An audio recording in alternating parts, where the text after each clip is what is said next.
할렐루야. 오늘도 귀한 예배 가운데 함께 하시는 모든 성도 여러분들을 환영하고 축복합니다. 이 시간 함께 사도신경 하심으로 우리의 신앙을 고백하겠습니다. 나는 전능하신 아버지 하나님 천지의 창조주를 믿습니다. 나는 그의 유일하신 아들 우리 주 예수 그리스도를 믿습니다. 그는 성령으로 잉태되어 동정녀 마리아에게서 나시고 본디오 빌라도에게 고난을 받아 십자가에 못 박혀 죽으시고 장사된 지 사흘 만에 죽은 자 가운데서 다시 살아나셨으며 하늘에 오르시어 전능하신 아버지 하나님 우편에 앉아 계시다가 거기로부터 살아있는 자와 죽은 자를 심판하러 오십니다. 나는 성령을 믿으며 거룩한 공교회와 성도의 교제와 죄를 용서받는 것과 몸의 부활과 영생을 믿습니다. 아멘. 다 함께 찬송가 257장 마음에 가득한 의심을 깨치고 함께 찬양하겠습니다.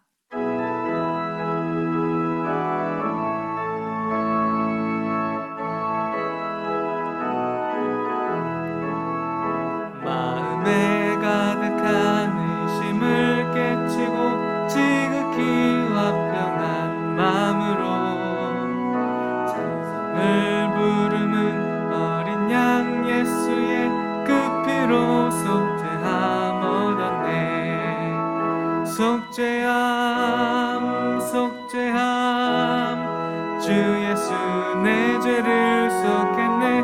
할렐루야 소리를 합하여 함께 찬송하세. 그 피로 속죄함 얻었네. 금이 나음같이 없어질 보배로 속죄함 받은 것 아니요. 거룩한 하나님 어린 양 예수의 그 피로 속죄함 얻었네. 속죄함 속죄함 주 예수 내 죄를 속했네.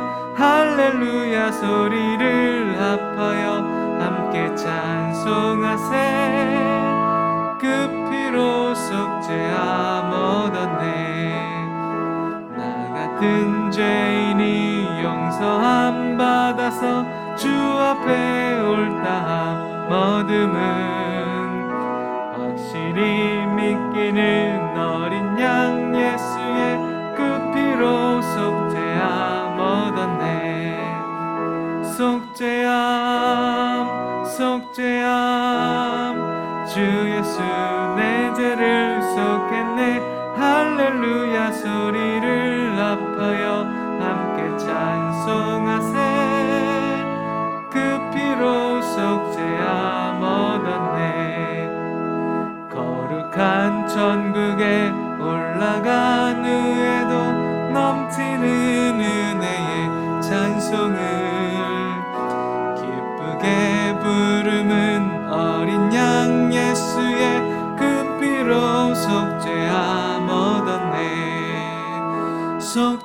속죄함 속죄함 주 예수 내 죄를 속했네. 할렐루야 소리를 합하여 함께 찬송하세. 그 피로 속죄함 얻었네. 아멘. 하나님께서 오늘 저에게 주시는 말씀은 고린도전서 5장 1절부터 8절까지의 말씀입니다. 고린도전서 5장 1절부터 8절까지의 말씀입니다. 제가 귀한 말씀을 봉독해 올리도록 하겠습니다. 너희 중에 심지어 음행이 있다 함을 들으니 그런 음행은 이방인 중에서도 없는 것이라. 누가 그 아버지의 아내를 취하였다 하는도다. 그리하고도 너희가 오히려 교만하여져서 어찌하여 통한이 여기지 아니하고 그 일 행한 자를 너희 중에서 쫓아내지 아니하였느냐. 내가 실로 몸으로는 떠나 있으나 영으로는 함께 있어 거기 있는 것 같이 이런 일 행한 자를 이미 판단하였노라. 주 예수의 이름으로 너희가 내 영과 함께 모여서 우리 주 예수의 능력으로 이런 자를 사탄에게 내주었으니 이는 육신은 멸하고 영은 주 예수의 날에 구원을 받게 하려 함이라. 너희가 자랑하는 것이 옳지 아니하도다. 적은 누룩이 온 덩어리에 퍼지는 것을 알지 못하느냐. 너희는 누룩 없는 자인데 새 덩어리가 되기 위하여 묵은 누룩을 내버리라. 우리의 유월절 양 곧 그리스도께서 희생되셨느니라. 이러므로 우리가 명절을 지키되 묵은 누룩으로도 말고 악하고 악에 찬 누룩으로도 말고 누룩이 없이 오직 순전함과 진실함의 떡으로 하자. 아멘. 오늘 저는 고린도전서 5장 말씀을 중심으로 순전한 떡으로라는 제목으로 함께 말씀을 나누겠습니다. 약 2000년 전에 지중해 연안에 다양한 상업적 발달과 로마의 통치 가운데 찬란한 문화를 누렸던 그런 그리스 헬라 문화를 여러분 알고 계신가요? 특히 많은 남자들은 철학을 하면서 사색하면서 서로 논쟁하면서 그렇게 대화하는 것을 즐겼던 당시의 상황들입니다. 그들이 그렇게 할 수 있었던 이유는 많은 또 경제적인 부와 또 이방 민족의 여러 종들의 그런 도움과 그것으로 인하여서 부유해지고 또 시간이 많아진 그들이 그렇게 사색하고 대화하고 또 나누는 것을 즐겼던 당시의 상황들을 우리는 알 수 있습니다. 그들은 경제적인 것을 걱정할 필요가 없었습니다. 그러다 보니 당시에 그렇게 피어났던 그리스 헬라 문화는 2000년이 지난 지금도 우리의 법 체제나 어떤 민주주의 철학 등으로 남아있는 것을 볼 수가 있습니다. 그렇게 찬란한 문화를 누렸던 1세기의 고린도라는 당시의 그 도시는 굉장히 상업적으로 발달했었고 사람들이 붐비는 그런 도시였다고 합니다. 당시의 철학자인 스트라본이라는 사람이 있는데요. 그는 지중해 연안을 여행하면서 17권에 달하는 지리지를 저술을 했다고 합니다. 그리고 거기서 고린도라는 도시를 이렇게 언급하고 있습니다. 코린도스가 사람으로 붐비고 부유해진 것은 성스러운 그 여인들 덕분이었다. 성스러운 그 여인들 덕분이었다. 이 말은 당시 신전에 있는 신전 소속 창녀들을 지칭하는 말입니다. 당시에는 아프로디테의 신전에서 그 제단에서 일했던 무녀가 수천 명이나 되었다고 합니다. 고대 철학자이자 지리학자인 스트라본은 바로 그들 때문에 고린도라는 도시가 이렇게 사람들로 붐비고 있다 이렇게 저술한 것을 역사적으로 확인할 수가 있습니다. 그만큼 당시 고린도라는 도시는 성적으로 굉장히 타락한 도시였습니다. 뿐만 아니라 도덕적으로도 타락한 도시가 바로 고린도라는 도시였습니다. 그래서 바울은 고린도 교회가요, 이러한 상황 가운데 휩쓸리지 않고 그리스도인이 온전한 그리스도인으로 서기를 원하는 마음으로 고린도 교회에게 편지를 씁니다. 바울은 자신이 세운 고린도 교인들에게 그들의 도덕적인 타락과 또 성적인 타락에 대해서 지적하면서 말씀하는 그 부분을 오늘 성경에서 볼 수 있는데요. 특별히 내일까지 나눌 고린도전서 6장까지의 말씀은 이러한 도덕적인 타락, 또 성적인 타락을 다루고 있는 것을 볼 수가 있습니다. 그런데 그들에게 이렇게 질책하고 또 권면하는 그 바울의 마음은 바로 마치 아버지가 자녀를 생각하는 그런 사랑의 마음과도 같았습니다. 한번 어떠한 마음이었는지 5장을 들어가기 바로 직전인 4장 21절을 함께 보도록 하겠습니다. 너희가 무엇을 원하느냐? 내가 매를 가지고 너희에게 나아가랴? 사랑과 온유한 마음으로 나아가랴. 이렇게 바울이 강하게 너희에게 편지하고 있지만 나는 너희를 사랑하고 또 온유한 마음을 담아서 너에게 마치 사랑의 매를 드는 것 같이 권면한다. 이런 마음, 바울의 마음을 엿볼 수가 있는 구절입니다. 그렇게 바울이 그들을 사랑하는 마음으로 권면하고 또 권면했던 그 당시의 성적인 타락과 도덕적인 타락은 어떤 것이 있었는지 오늘 말씀을 통해 함께 살펴보기를 원합니다. 1절 말씀입니다. 너희 중에 심지어 음행이 있다 함을 들으니 그런 음행은 이방인 중에서도 없는 것이라 누가 그 아버지의 아내를 취하였다 하는도다. 음행이 있다고 하죠. 근데 그 음행은 바로 아버지의 아내를 취하는 것이었다 이렇게 말하고 있습니다. 이것에 대하여 학자들의 다양한 견해가 있더라고요. 근데 보통 공통적으로 모아지는 견해는 바로 이 아버지의 아내가 실제 어머니라기보다는 계모였거나 혹은 아버지의 첩이었다라는 그런 견해가 보편적인 견해이더라고요. 어찌되었든 이러한 상황 가운데 고린도 교회에서는 성적 방탕함이 있었던 것이죠. 마치 근친 상관과도 같이 보이는 그런 성적인 문란함이 당시 교회 안에 있었던 것입니다. 충격적이죠. 교회 밖도 아니고 바로 교회 안에서, 고린도 교회 안에서 이러한 일들이 벌어지고 있었습니다. 그런데 중요한 것은요, 이러한 표면적인 문제, 성적 타락이라는 충격적인 그런 드러난 문제 앞에 고린도 교회의 반응입니다. 그들은 어떻게 반응했는지 2절에 이렇게 말씀하고 있습니다.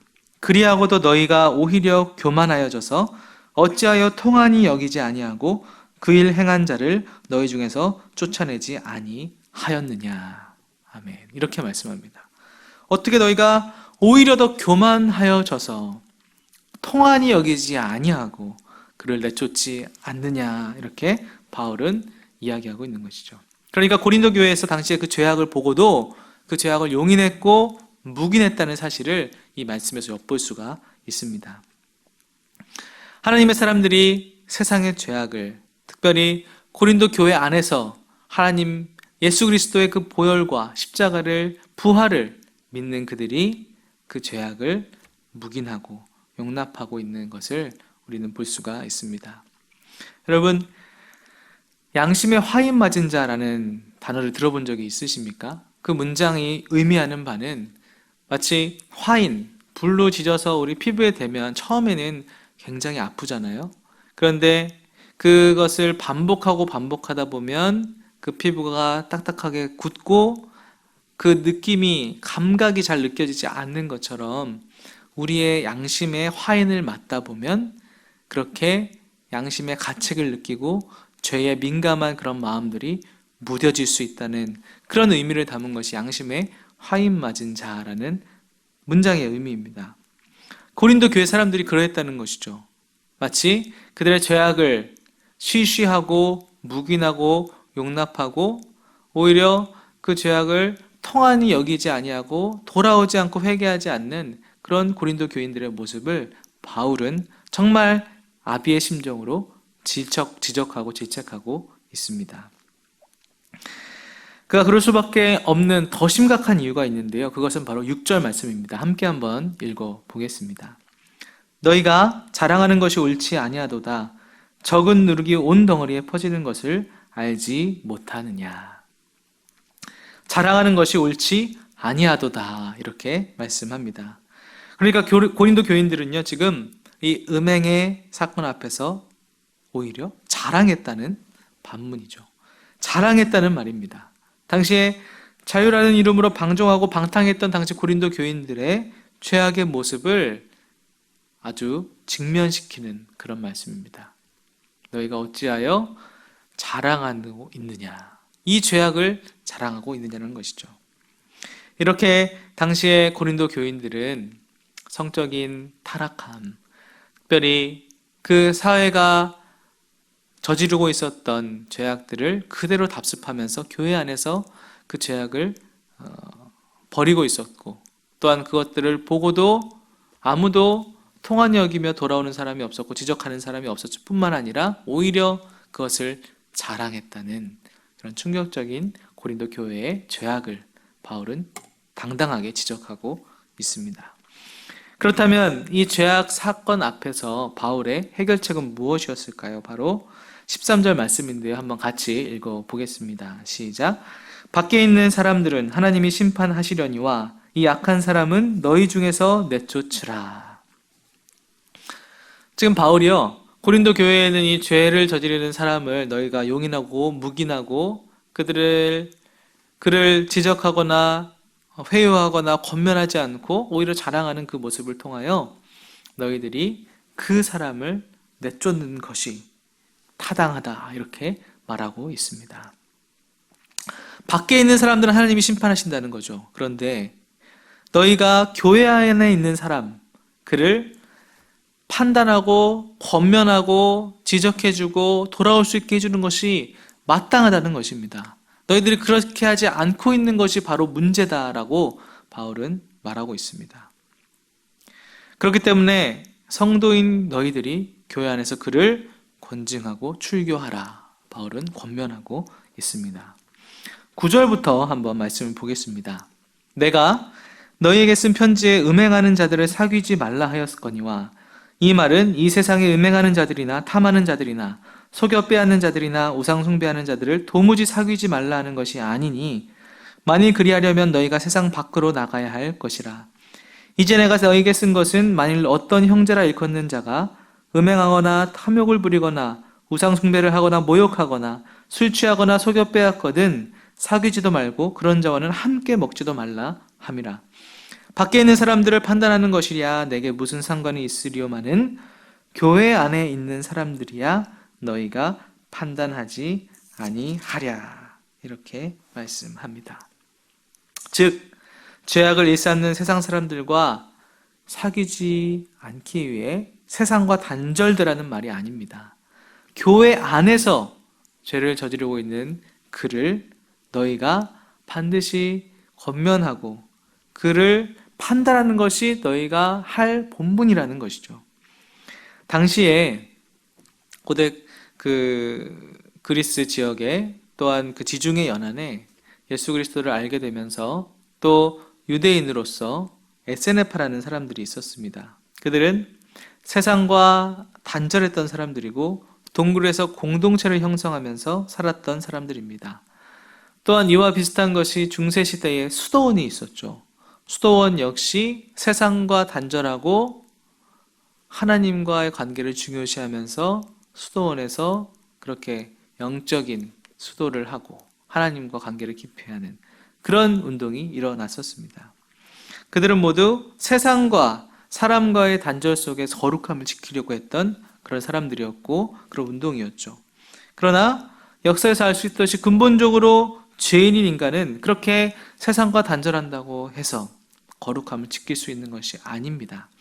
오히려 하나님의 말씀 가운데 살아가면서 이 세상 한가운데 들어가서 그 안에서 거룩함을 지키면서 빛과 소금의 역할을 감당해야 하는 자들이 바로 그리스도인임을 우리는 성경을 통해 알 수 있습니다. 그래서 바울도 그렇게 말하는 것이죠. 너희가 이 세상에 음행하는 자들이나 탐하는 자들이나 그렇게 죄악된 사람들과 사귀지 말라고 내가 지금 말하는 것이 아니다. 너희는 그들에게 가서 복음을 전해야 할 사람들이다. 그러나 너희 교회 안에 그렇게 죄악을 저지르는 사람들이 있다면 너희는 마땅히 그들을 권면하고 권징하고 판단해야 하며 그들이 듣지 않았을 때는 출교라도 해서 그들과 함께하면 안 된다고 지금 권면하고 있는 것입니다. 교회 안에서 고린도 교회 안에서 특별히 이런 죄악들이 자행되고 있었던 것을 바울은 이렇게 해결책을 제시해주고 있습니다. 사랑하는 성도 여러분, 우리가 살고 있는 이 세상과 또 단절된 사람이 우리 그리스도인이 아니라 우리는 당당하게 세상에 나가서 살아가는 그리스도인입니다. 이 세상 한가운데서 거룩함을 추구하며 살아가야 할 하나님의 백성들입니다. 하지만 우리 공동체 안에서, 교회 안에서, 셀 안에서 잘못된 길로 가고 있는 사람이 혹시나 있다면 우리는 마땅히 그를 권면해야 되고 그에게 잘못된 것을 지적할 수 있는 그런 사람들이 되어야 합니다. 우리는 좋은 것이 좋은 것이라고 그냥 넘어가고 묵인하는 경향이 있는 것 같습니다. 저도 그런 경향이 있는데 하나님께서는 오늘 이 바울의 서신 고린도 전서의 말씀을 통해서 우리의 공동체 안에 죄악이 있다면 너희들은 마땅히 그를 위하여 그리고 너희 자신을 위하여 그에게 권면하고 그를 판단해야 한다고 말씀하고 있습니다. 그러므로 우리 서로가 서로를 지켜주고 하나님 안에서 세워주기 위해서는 때로는 우리 지체에 죄악된 모습이 있다면 지혜롭고 정중하게 권면도 할 수 있는 그런 신앙생활을 할 수 있는 우리 모두가 되기를 소망합니다. 그렇게 타인에 대해서 권면을 하는 것을 이 시간 함께 나누었다면 바울은 누룩을 내어 버리라는 말씀을 하면서 타인을 권면하는 것과 더불어서 이제 우리 자신에게도 좀 눈을 돌려보기를 원하는데요. 우리가 이 세상에서 빛과 소금의 역할을 하기 위해서는 묵은 누룩을 버리는 것이 참 중요하죠. 우리가 알고 있듯이 누룩은 죄를 의미합니다. 우리 삶 가운데 누룩을 내어 버리는 것, 우리 삶 가운데 죄를 멀리하는 삶을 하나님은 우리에게 요구하십니다. 7절에서 이렇게 말씀합니다. 너희는 누룩 없는 자인데 새 덩어리가 되기 위하여 묵은 누룩을 내버리라. 우리의 유월절 양 곧 그리스도께서 희생되셨느니라. 너희는 뭐라고 말씀하죠? 누룩 없는 자다, 이렇게 말씀하고 있습니다. 우리가 어떻게 누룩 없는 자가 되었습니까? 라고 했을 때 바로 이 세상에 누룩 없는 자로 오셔서 우리가 원래 누룩 있는 죄인이었는데 누룩 없는 생명으로 의인으로 만들어주신 예수 그리스도, 그분이 우리 가운데 오셨기 때문에 우리는 누룩 없는 자가 되었다, 그렇게 말하고 있는 것이죠. 그래서 우리의 유월절 양 곧 그리스도께서 희생되지 않으셨느냐라고 말하고 있는 것입니다.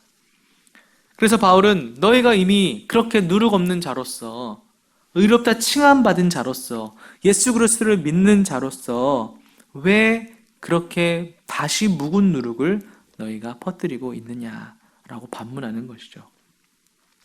여러분, 우리가 예수님의 십자가로 죄 씻음을 받고 영생을 얻은 것은 이러한 우리의 죄에 대한 민감성을 통해서 우리 삶의 죄를 멀리하는 그런 우리의 삶의 모습까지도 하나님께서는 원하시는 것을 우리는 기억해야 합니다. 다시 말해 우리가 죄를 짓는 것을 방종하고 용납한다면 우리도 모르는 사이에 어느새 양심에 화인 맞은 자가 되어서 죄에 묻어질 수 있음을 경고하고 있는 말씀이죠. 하나님께서는 예수님을 통하여 우리를 구원해 주시고 우리에게 영생을 주시고 우리를 의롭다 칭해 주셨습니다. 그렇다면 이제 우리도 우리 삶에서 묵은 누룩을 내어버리는 적극적인 자세가 필요합니다. 성도 여러분, 예수님을 믿었지만 혹시 아직도 여전히 내 안에 내어버리지 못하는 우리의 묵은 누룩은 무엇이 있습니까? 그것을 오늘 하나님께서는 완전히 내어버리기를 원하고 계십니다. 그래서 바울은 사랑과 온유의 마음을 담아서 강력하게 고린도 교회에 선포하고 있습니다. 다시 한번 2절을 보겠습니다. 그리하고도 너희가 오히려 교만하여져서 어찌하여 통한이 여기지 아니하고 그 일 행한 자를 너희 중에서 쫓아내지 아니하였느냐. 우리 공동체 안에 있는 타인의 죄에 대해서 이 말씀을 생각해보고 또 이번 시간에는 지금 우리 안에 있는 죄에 대해서 관점을 달리해서 살펴보고 있습니다. 어찌하여 통한이 여기지 아니하고 너희가 어찌하여 교만해져서 그 죄를 버리지 않고 있느냐. 하나님은 우리에게 말씀하고 계십니다. 회개를 잃어버린, 양심의 가책을 잃어버린 상태가 바로 당시의 음행의 충격보다 더 충격스러운 고린도 교회의 영적 상태였습니다.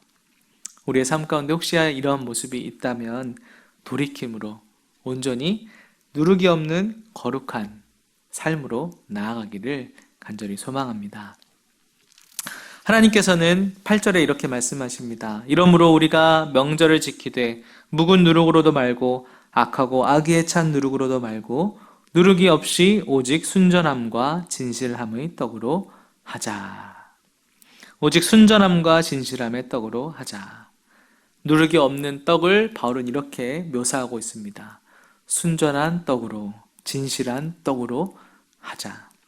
우리가 이 땅에 순전한 떡으로, 진실한 떡으로 살아가기를 하나님은 원하고 계십니다. 그러기 위해서는 가장 중요한 것은 바로 묵은 누룩을 내어버리는 일입니다. 말씀을 맺도록 하겠습니다. 바울은 당시 고린도 교회의 이런 도덕적이고 성적인 타락의 모습을 강하게 질책할 수밖에 없었습니다. 바울은 고린도 교회를 너무나 사랑했고 마치 아비와 같은 마음으로 그들에게 편지를 쓰고 특별히 5장 6장에서 도덕적이고 성적인 타락한 모습들을 지적하고 권면하고 있습니다. 오늘 나눈 5장의 말씀의 죄악은 바로 근친상간처럼 보이는 그 성적인 문란함의 모습이었습니다. 그런데 중요한 것은 바로 그 죄악을 고린도 교회가 용납하고 묵인했다는 것이고 심지어 자랑까지 했다는 것이죠. 그 가운데 바울은 마땅히 너희가 묵은 누룩을 제거해야 된다 말합니다. 이 말씀 앞에 오늘 우리의 하루를 세워가기를 원합니다. 우리가 제거해야 될 묵은 누룩은 무엇입니까? 한 번, 두 번 교통신호를 어기자 이제 뭐 대수롭지 않게 여기는 모습, 한 번, 두 번 불법을 행하자 이제는 아무렇지도 않게 불법을 행하는 모습, 한 번, 두 번 우리가 죄를 짓자 그 죄가 이제는 아무렇지도 않게 느껴지는 우리 양심에 화인 맞은 그런 연약한 모습들은 무엇이 있습니까?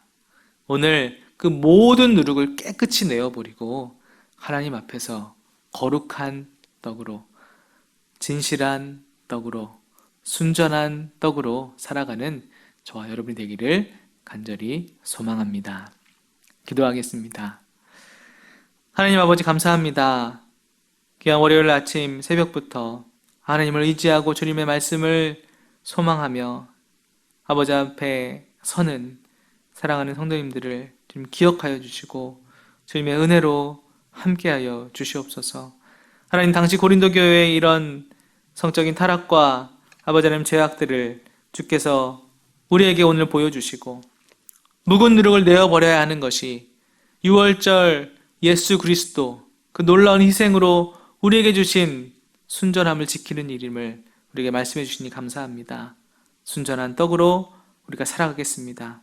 거룩한 떡으로 진실함의 떡으로 살아가겠습니다. 하나님 우리가 지은 모든 죄악들을 오늘 이 아침에 회개할 때 주님 우리의 죄를 용서하여 주시고 이 땅에서 아름다운 하나님의 사람으로 걸어갈 수 있도록 주님 우리를 그렇게 축복하시고 동행하여 주시옵소서. 감사드리며 예수 그리스도의 이름으로 간절히 기도합니다. 아멘.